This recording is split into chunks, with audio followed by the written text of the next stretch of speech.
কলকাতা থেকে পোর্ট ব্লেয়ার, ওখান থেকে Corbyn Cove sea beach, part 3, Andaman Nicobar দ্বীপপুঞ্জ। আমরা এসেছি আন্দামান দ্বীপপুঞ্জ, পোর্ট ব্লেয়ার। আমরা এসেছি একটা হোটেলে, হোটেল ডিপড উড। এই হচ্ছে হোটেলের ছবি, আন্দামান নিকোবর দ্বীপপুঞ্জ। সুপ্রভাত, ভোরের আলো সবে ফুটেছে। এখন সকাল 6:30। আমরা যাচ্ছি দমদম এয়ারপোর্টের দিকে। আমরা যাব আন্দামান দ্বীপপুঞ্জ। প্রস্তুতি শেষ, লাগেজপত্র সব বেরিয়ে গেছে, বাড়ির সামনে থেকে বেরোচ্ছি। আমরা দমদম এয়ারপোর্ট পৌঁছে গেলাম। এরপরে আমরা লাগেজপত্র জমা দিয়ে ভেতরে ঢুকে পড়ব। আমরা লাগেজপত্র জমা দিয়ে আমরা এয়ারবাসে উঠে পড়েছি। সেখান থেকে এয়ারবাস আমাদের পৌঁছে দিয়েছে একেবারে প্লেনের দোরগোড়ায়। আমরা শেষ পর্যন্ত প্লেনে উঠে বসলাম। এরপরে অপেক্ষা করছি কতক্ষণে আমরা পোর্ট ব্লেয়ার যাব। দমদম বিমানবন্দর থেকে আমরা পৌঁছে গেলাম পোর্ট ব্লেয়ার বিমানবন্দরে। সময় লাগলো 2 ঘন্টা 15 মিনিট। একটু বলে নিই বন্ধুরা, 2টো ভিডিও দেওয়া আছে বিমানবন্দর বিষয়ক, সেগুলো একটু যারা দেখেননি দেখে নেবেন। বিমানবন্দর বিষয়ক হচ্ছে পার্ট 1, যেটা দমদম থেকে পোর্ট ব্লেয়ার আকাশ এবং পোর্ট ব্লেয়ার বিমানবন্দর। কিন্তু আরেকটু বিষয় বলে নিই বন্ধুরা, পোর্ট ব্লেয়ার বিমানবন্দরের নাম কিন্তু চেঞ্জ হয়েছে বীর সাভারকর ইন্টারন্যাশনাল বিমানবন্দর। এখন আমরা গাড়িতে লাগেজপত্র তুলব। সময়সূচি, কথাবার্তা আমার ছোট ছেলে ঠিক করেছিল এবং ছেলের বন্ধু আবির দাস, তার কোম্পানির নাম হচ্ছে ফ্লাই টু স্টে। আমারও ছেলের মতো গাড়ি থেকে শুরু করে হোটেল, প্লেনের টিকিট সহ সব কিছুই আবিরই ঠিক করে দিয়েছিল। সেই মতো দেখতে পাচ্ছেন গাড়ি এসে হাজির। ড্রাইভার সাহেব নিজেই ট্রলি নিয়ে মালপত্রগুলো তোলার ব্যবস্থা করছেন। তো যাই হোক, এই হচ্ছে পোর্ট ব্লেয়ার ইন্টারন্যাশনাল বিমানবন্দর। এখান থেকে এবারে আমরা হোটেলের পথে রওনা দেব। যেতে যেতে যতটুকু পারবো সেই রাস্তার প্রতিচ্ছবি আমি যেমন দেখব, আপনাদেরকেও দেখাবার চেষ্টা করব। গাড়ি ছেড়ে দিয়েছে বিমানবন্দর থেকে। আমি একটু পাশ ফিরে দেখুন, দূর থেকে বিমানবন্দরের একটা সাইডটা একটু দেখাবার চেষ্টা করলাম। এই হচ্ছে পোর্ট ব্লেয়ারের রাস্তাঘাট, আপনারা দেখুন। আমিও যতটুকু পারবো দেখাবার চেষ্টা করব। গাড়ি আমাদের থেমে গেল একটাই কারণ, এখানে দেখতে পাচ্ছি অন্যান্য গাড়ি লাইন পড়েছে। অর্থাৎ এই পোর্ট ব্লেয়ার যে ওদের যে বিমানবন্দরের সীমানা, সেইটা ছেড়ে আমাদেরকে পার হতে হবে। হয়তো একটা ট্যাক্সের ব্যাপার আছে, সেটা পে করে আমাদের গাড়ি আবার ছেড়ে দিল। গাড়ি চলছে, আপনারা দেখুন। এটা হচ্ছে পোর্ট ব্লেয়ার শহর। বাহ, খুব সুন্দর। তবে যতটুকু আমি এলাম দেখতে পাচ্ছি সমতল ভূমি নয়, চড়াই উতরাই এখানকার রাস্তাঘাট, যেটা দেখতে পাচ্ছি। এয়ারপোর্ট থেকে গাড়ি যে রাস্তাটা ধরল, সেই রাস্তাটার নাম হচ্ছে গ্রেট আন্দামান ট্রাঙ্ক রোড। এই রাস্তা থেকে অদূরেও দেখা যাচ্ছে পোর্ট ব্লেয়ার বিমানবন্দরটি। গুগল ঘেঁটে যতটুকু জানতে পেরেছি, এই এয়ারপোর্ট থেকে আমরা যে হোটেলে উঠব সেই হোটেলের দূরত্ব হচ্ছে 2.8 কিলোমিটার, অর্থাৎ 3 কিলোমিটারও কিছু কম। হোটেলটির নাম হচ্ছে হোটেল ডিপড উড। আমাদের বাঁ দিকের যে রাস্তাটা বেরিয়ে গেল, ওটি হচ্ছে পানিপথ রোড। আমরা প্রায় হোটেলের কাছাকাছি চলে এসেছি। আমার হাতে মানচিত্র আছে বা ম্যাপ আছে, গুগল খুলে আমি সেটা দেখতে দেখতে যাচ্ছি। ওই অদূরে ডান দিকেই হচ্ছে আমাদের হোটেল। আমাদের গাড়ি ডান দিক বাঁক নিল। এই যে দেখুন, এই যে ওয়ালে বোর্ড লেখা আছে, আমাদের গাড়ি একেবারে হোটেলের গ্রাউন্ডে ঢুকে গেল। তো যাই হোক বন্ধুরা, আমরা পৌঁছে গেলাম এই হোটেল গ্রাউন্ডে। এখানকার যে হোটেল বয়রা আছে, তারা গাড়ি থেকে আমাদের লাগেজপত্র নামিয়ে তারা নির্দিষ্ট জায়গায় রেখে দিলেন। আপনাদের কাছে হোটেলের সামনের দৃশ্যটা একটু দেখাই। হ্যাঁ বন্ধু, এটাই হচ্ছে হোটেল ড্রিফট উড। এই দেখুন সামনের পোর্শনটা, সুন্দর হোটেল, বড় হোটেল। এই ভেতর দিয়ে আমরা গাড়ি নিয়ে সরাসরি ঢুকলাম। আমি নেমে আবার বাইরে একটু এসে এই হোটেলের প্রতিচ্ছবিটা আমি একটু তুলে রাখার চেষ্টা যেমন করছি, আপনাদের সামনেও এর প্রতিচ্ছবি তুলে রাখলাম। যাই হোক বন্ধু, আমরা সরাসরি পোর্ট ব্লেয়ারে প্লেন থেকে নেমে আমাদের গাড়ি রেডি করাই ছিল আগে থেকে, সেই গাড়ি করে আমরা চলে এলাম এই হোটেলে। এই হচ্ছে এই হোটেলের একটা সাইড, গাড়ি টাড়ি থাকে। ছেলে, বৌমা এবং গিন্নি আগেই রিসেপশনে ঢুকে গেছে, আমি একটু ঢোকার চেষ্টা করছি। হ্যাঁ, ওই যে বললাম, ছেলে, গিন্নি এবং বৌমারা আগেই ঢুকে গেছে। দেখুন, এই হচ্ছে রিসেপশন বা হোটেলে ঢোকার সামনের পোর্শন। দেখতে পাচ্ছি বাঁ দিক থেকে একটা সিঁড়ি উঠে গেছে, সামনে হচ্ছে রিসেপশন যেখানে ছেলে কথা বলছে, আর এদিকে গিন্নি এবং বৌমা রেস্ট নিচ্ছেন। একটু ক্যামেরা ঘুরিয়ে দেখাবার চেষ্টা করি। সামনের যে হোটেলের যে রিসেপশনটি বেশ ভালো, মন্দ নয়। এখন বাজে 12:22। এদিকে লেখা আছে, দেখতে পাচ্ছি, ওয়েলকাম টু ড্রিফট উড। এদিকে আসার সাথে সাথে কোল্ড ড্রিঙ্কস ধরিয়ে দিলেন। আগেই আমার গিন্নি, বৌমা ছেলেদেরকে দিয়েছে। গিন্নি, বৌমা বসে আছেন, আর ছেলে হোটেলে যেসব ফর্মালিটিসগুলো থাকে সেগুলো ও কমপ্লিট করছে। এখানে লেখা আছে check in 12:30 PM, check out 10 AM। একটু কথা বলি। আপনার নাম क्या है? संजीत? प्रसन्नजीत दे। आप बंगाली है क्या? कहाँ का? यहाँ का? ओ अच्छा। तो आपका पोजीशन है होटल का? आपका पोजीशन क्या बोले आप? रिसेप्शनिस्ट। अच्छा, ये होटल का नाम थोड़ा मुंह से बताइए। আমাদের রুম 3rd ফ্লোরে। আমরা লিফটে করে ওপরে যাবার চেষ্টা করছি। লিফট বন্ধ হয়ে গেল। লিফট 3rd ফ্লোরে উঠছে, দেখি রুমটা কেমন হবে। লিফট 3rd ফ্লোরে উঠে গেল, লিফট খুলে গেল। লম্বা টানা বারান্দা দেখতে পাচ্ছি। দেখি, এটা 3rd ফ্লোর। আমাদের রুম হচ্ছে 307, আর ছোট ছেলে বৌমার রুম হচ্ছে 306। এই হচ্ছে, আমরা ভেতরে ঢুকে রুমের কি চেহারাটা একটু দেখি। বাহ, সব কিছুই একদম তৈরি করে রেখে দিয়েছে। ঢুকেই একটা বড় জানালা, উপরে এসি চলছে, বেড, এখানে সেলফ করা আছে, হেডসাইড হেডবোর্ড, টেলিফোন ব্যবস্থা, সোফা, একটা বসে এখানে একটু জিরিয়ে নেওয়ার ব্যবস্থা, ড্রেসিং টেবিল, এটা একটা স্টোর, একটা চায়ের ক্যান, সব কিছু করা আছে, রাখা আছে, কালার টিভি। বাহ, হোটেলটা মন্দ নয়। এখান থেকে দেখতে পাচ্ছি, দেখি, বাবা, এটা হাই রোড, একদম চওড়া রাস্তা, সুন্দর, মন্দ নয়। বাথরুমটা দেখায়, বাহ, বাথরুমটাও বেশ বড় সড়ো, মন্দ নয়, ছিমছাম, কোমোড সিস্টেম। এই ছিল আমাদের বাথরুমের অবস্থান, কোনো অসুবিধা হবার কারণ নেই, মন্দ নয়।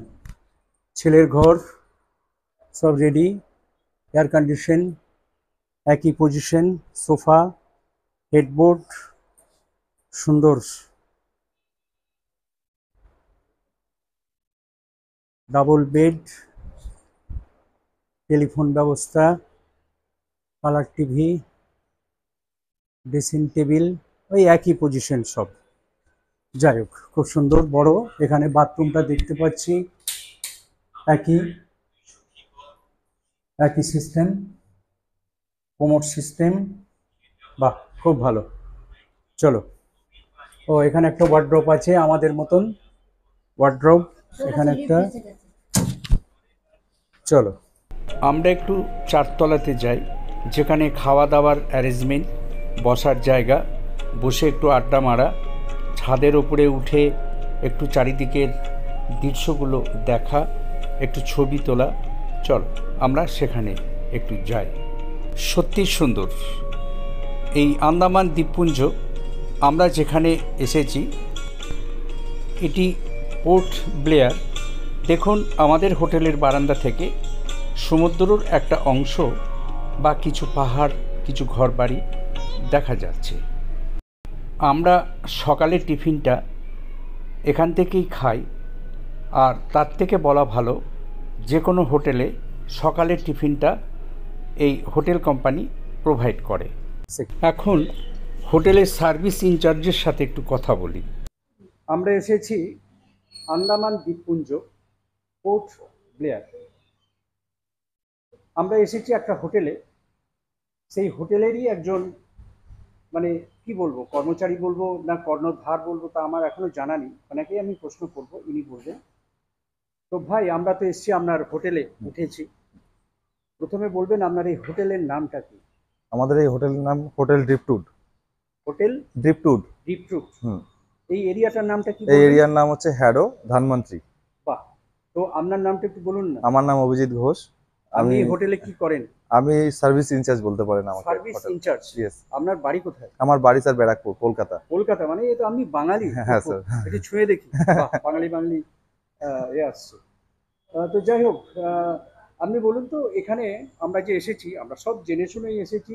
আমাদের একটা ছেলের মতন আছে, সেই ঠিক করে দিয়েছে। আবির দাস কলকাতায় থাকে, আমার ছেলের বন্ধু মিন্টু পাল। তো কোম্পানির নামটা কি রে বেটু? ও, ফ্লাই টু স্টে। তো যাই হোক, আমি একটু ঘুরে ঘুরে দেখাই। এখানে আপনাদের মধ্যে যে হোটেলে থাকতে গেলে আপনাদের মানে সকালের যে ব্রেকফাস্ট, এটা বোধহয় কম্পালসারি। হ্যাঁ, তাই তো? তো বা কি দেন আপনারা সেটা বলুন, বা একটুখানি দেখান না। আমি দেখাচ্ছি কি থাকে। হ্যাঁ, আপনাদের কি ব্যবস্থা আছে সেটা একটু আমি। সবার প্রথমে থাকবে স্যার এই যে আমাদের ফ্রুট। আচ্ছা। ফ্রুটে কখনো কলা থাকে, আচ্ছা, বানানা থাকে, বা বানানার জায়গায় আমাদের ওয়াটারমেলনও দেওয়া হয় মাঝে সাঝে। আচ্ছা। আর জুস থাকবে স্যার, কোনোদিন ম্যাঙ্গো জুস থাকে, কোনোদিন অরেঞ্জ জুস থাকে। তারপরে চলে আসবো স্যার আমরা ব্রেড। এখানে আমাদের ব্রেড আছে, ব্রেডের সাথে এই টোস্টার, বাটার জ্যাম, আনলিমিটেড থাকবে, জাবি থাকবে এখানে। তারপরে থাকবে স্যার ইডলি। ইডলি আমাদের বুফেতে কম্পালসারি। তারপরে হচ্ছে নারকেল চাটনি স্যার, সাম্বার। এটা নারকেল চাটনি? এটা নারকেল চাটনি স্যার। এটা সাউথ ইন্ডিয়ার খুব ফেমাস একটা ফুড। তারপরে থাকবে স্যার দিল্লি ফেমাস ছোলে ভটুরে। এটা হচ্ছে ভটুরে স্যার, ছোলে ভটুরে। এটা দিল্লির খুব ফেমাস। এটা ছোলে, ওটা ছিল ভটুরে স্যার। আচ্ছা। এটা হচ্ছে স্যার উপমা। উপমা, হ্যাঁ, যেটা আমাদের সাউথ ইন্ডিয়ান খুব ফেমাস। এরপরে থাকবে sir boiled egg. As per requirement আমরা অমলেটও বানিয়ে দিই গেস্টকে। ঠিক আছে। আচ্ছা, যেটা দেখলাম যে আমাদের নিজে নিজে এটা বুফ সিস্টেম। হ্যাঁ স্যার, এটা সেলফ সার্ভিস থাকবে স্যার, কারণ আমরা দেবো, গেস্ট কতটা নেবে না নেবে, স্যাটিসফ্যাকশন পাবে কি না পাবে স্যার, ওর জন্য এটা আনলিমিটেড স্যার। খুব সুন্দর, যতটা ভালো লাগবে ততটা নিয়ে খাবে। আপনার নামটা একটু? আমার নাম অভিজিৎ ঘোষ স্যার। আমি কি ফোন নাম্বারটা একটু বলবেন? হ্যাঁ অবশ্যই স্যার, বলুন। 7695067960 এটা আমার ফোন নাম্বার। যদি এটা আমার নিজের নাম্বার, যদি আসতে হয় 7695067960। যদি এখানে আসতে আমাকে কন্টাক্ট। হোটেলের নাম্বারটা স্যার আমার কাছে এই মুহূর্তে সেভ করে নেই, মানে যাই হোক সেটা আমি হ্যাঁ মেনশন করে দিতে পারেন, আমি আপনাকে পরে দিয়ে দিচ্ছি। তো বাহ, খুব সুন্দর। এই হচ্ছে ভাই, আপনাকে দেখতে পাচ্ছি, আপনার নামটা একটু বলুন না। সামন দাস। কোথায় থাকেন? আমার এখানে মেইন বাড়ি, আমি কলকাতায় শিফট। কলকাতায় কোথায়? ব্যান্ডেল। মানে আমি তো বাঙালি, পিওর বাঙালি। কোনো জল মেশানো নেই, দেখতে পাচ্ছি। তার মানে এখানে বাঙালি বোধহয় প্রচুর। এখানে স্যার 90% আপনি বাঙালি পাবেন। 90% বাঙালি। এখানে যে লোকাল অধিবাসী তারাও বাঙালি, কিন্তু তারা হচ্ছে অ্যাকচুয়াল বাংলাদেশি বাঙালি। যেই সময় আমাদের 1971-এ বাংলাদেশে যে রাইট হয়েছিল, আমরা সবাই কম বেশি জানি সেটা, বঙ্গবন্ধুর আন্দোলনে। সেই সময় যারা বাংলাদেশিরা ইন্ডিয়াতে চলে এসেছিল, ইন্দিরা গান্ধীর নির্দেশ অনুযায়ী এখানে তাদেরকে শিফটিং করানো হয়, তাদেরকে এখানে বাসস্থান দেওয়া হয়। সেখান থেকে এখানে লোকাল বাঙালি যারা আছে তারা বাংলাদেশি বাঙালি বলতে পারেন, বাট এখানে কাজের সূত্রে যারা আছে ম্যাক্সিমাম আপনার কলকাতার বাঙালি। ধন্যবাদ তোমাকে। Thank you sir. Thank you sir. এতক্ষণ কথা বললাম হোটেলের সার্ভিস ইনচার্জ অভিজিৎ ঘোষের সাথে। যাই হোক, উনি তো সব খুলে খুলে দেখালেন সকালের টিফিনে কি কি ছিল, সেগুলো আমরা এতক্ষণ খেলাম। একটা তথ্য বলে দিই বন্ধুরা, আন্দামান দ্বীপপুঞ্জ যেই হোটেলেই আপনারা যান না কেন, সকালের টিফিন, হোটেলের যা চার্জ বা ভাড়া, ওর সাথেই টিফিনটা সকালের দিকে ফ্রি দেওয়া হয় বা কোনো দাম ধার্য হয় না। আমরা যে হোটেলে আছি সেই হোটেলের 4 তলার বারান্দা থেকে এখানে খাওয়া দাওয়া শুরু করে বসা, গল্প করা সবই সিটিং অ্যারেঞ্জমেন্ট আছে। এখান থেকে সাগরের একটা অংশ দেখা যায়। এরপরে আমরা ফ্রেশ হয়ে হোটেলে এলাম। দুপুরে খাওয়া দাওয়া যেটা করলাম, ভাত, ডাল, আলু ভাজা, 2 রকমের সবজি, স্যালাড, কাতলা মাছের কালিয়া, পাঁপড়, চাটনি, সর্বশেষে লেমন জুস। এই দুপুরে খাওয়ার কথা যেটা বললাম, এর চার্জ হচ্ছে প্রতিজনের 350 টাকা, অর্থাৎ 4 জনের জন্য 1400 টাকা চার্জ পড়ল। এখানে খাওয়া দাওয়ার জন্য যথেষ্ট কস্টলি। এই ছিল পোর্ট ব্লেয়ারে দুপুরের খাওয়া দাওয়া। এরপরে কথা মতো আমাদের গাড়ি বলাই ছিল। দুপুরে খাওয়া দাওয়ার পর হোটেলে ফিরে খানিকক্ষণ রেস্ট নিয়ে 4টের সময় ঠিক গাড়ি চলে এলো আবার। আমরা এখন যাব করবিন কোভ সি বিচ। হ্যাঁ বন্ধু, এই করবিন কোভ সি বিচ পোর্ট ব্লেয়ার আমাদের হোটেল ড্রিফটউড থেকে প্রায় 9 কিলোমিটার রাস্তা। এই করবিন কোভ সি বিচ যেটা বলছি, এটাও একটা সমুদ্রের একটা দেখার পয়েন্ট, যেখানে সানসেটও দেখা যায়, এখানে বোটিং করা যায় ইত্যাদি ইত্যাদি।